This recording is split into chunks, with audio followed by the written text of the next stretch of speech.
उपलक्षे एक छोट कविताटिए। कवितार शीर्षक ओडिया मो मातृभाषा।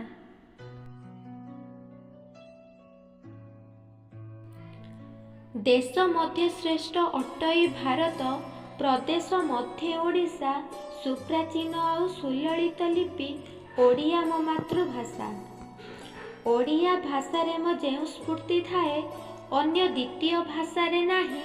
मातृभाषा प्रति जा ममता न थाए तापरी अज्ञान के नाही।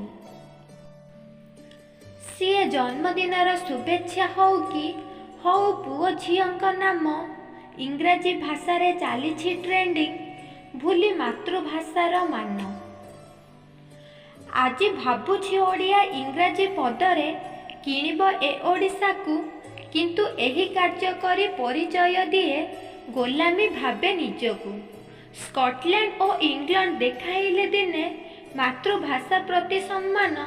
बीबीसी संवाद उच्चारण पाई कले मास मास आंदोलन। ओडिया कहिले हीन मने हुए, इंग्राजी आकाश छुआ। एपरी भावना हृदय काढ़िले हेबो ओडिया भाषार ना। बाप मणुथिले मातृभाषा को मातृस्तन्य परि मूल्यवान। फकीर मोहन परि रिंग लीडर देश पाई सुयोग्य संतान।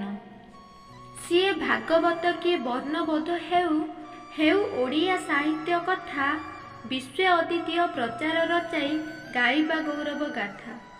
गर्व करे आजि ओडिया मो भाषा, ओडिशा मो जन्मभूमि। प्राण थिबा जाए गौरव अर्जिबी, रखिबिनी किछि कमी। कथारे सुंदर गीतरे मधुर, सेही भाषा आम ओडिया। कर्ण नेत्र तोर पवित्र होइब, थरे जगाधाम बुलिया। जय जगन्नाथ।